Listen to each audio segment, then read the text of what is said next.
আসসালামু আলাইকুম। আজকে আমরা ৬ষ্ঠ শ্রেণীতে ভর্তি করার জন্য একটি আবেদন প্রক্রিয়া দেখাবো। এটি একটি সরকারি বিদ্যালয়ে আবেদন কিভাবে করতে হয় আমরা তা দেখাবো।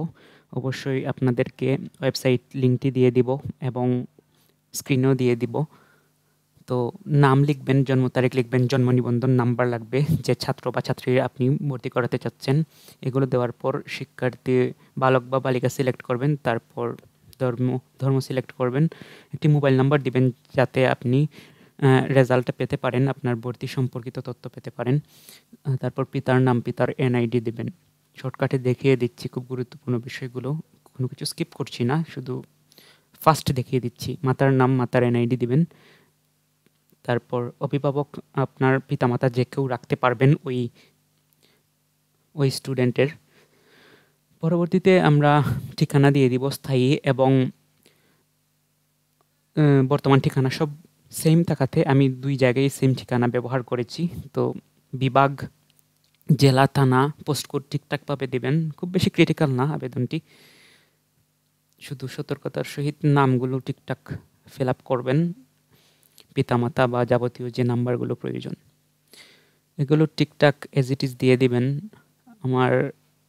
আমার যে স্টুডেন্ট ছিল তার বর্তমান এবং স্থায়ী ঠিকানা একই রকম ছিল, যার কারণে আমি একই রকম রেখেছি।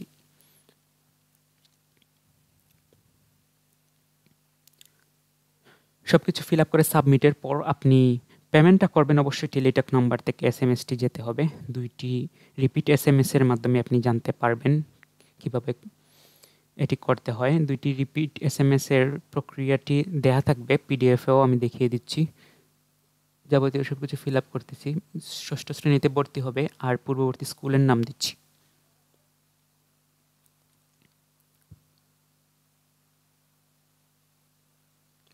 পূর্ববর্তী স্কুলের নাম দিবেন এবং পূর্ববর্তী শ্রেণী মানে ৫ম শ্রেণী, যেহেতু ৬ষ্ঠ শ্রেণীতে ভর্তি হবে।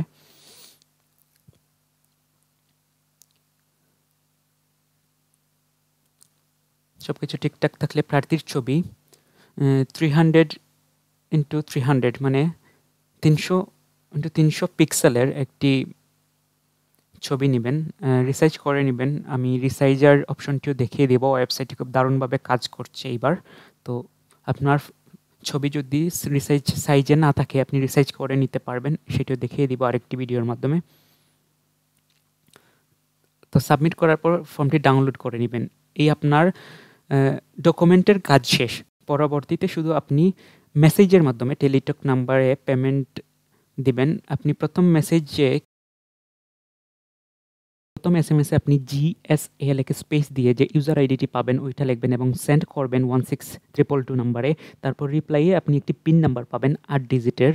এইরকম 1 2 3 যেকোনো ডিজিটের ৮টি ডিজিটের একটি পিন নাম্বার পাবেন। সেকেন্ড এসএমএসে আপনি ফরম্যাটে আবার GSA লিখে স্পেস দিয়ে আপনি ইয়েস দিবেন। আপনার যদি আবেদন সঠিক হয়ে থাকে GSA স্পেস ইয়েস দিয়ে আবার স্পেস দিয়ে ওই পিন নাম্বারটি দিবেন এবং সেন্ড করবেন 16222 নাম্বারে। তারপর ফাইনালি আপনি এসএমএসের রিটার্ন পাবেন একটি ইউজার আইডি এবং পাসওয়ার্ড। তো আপনার আবেদনটি ঠিকঠাকভাবে সম্পন্ন হয়ে গেল। এবং উপরে দেখুন লেখা আছে অ্যাপ্লিকেশন ফি ১০০ টাকা। এটি ৫ ডিসেম্বরের মধ্যে পেমেন্ট করতে হবে। টেলিটক নাম্বারে আপনার মোবাইল দেখেই কেটে নিবে। তো ধন্যবাদ সবাইকে। ভালো থাকবেন, সুস্থ থাকবেন। আসসালামু আলাইকুম।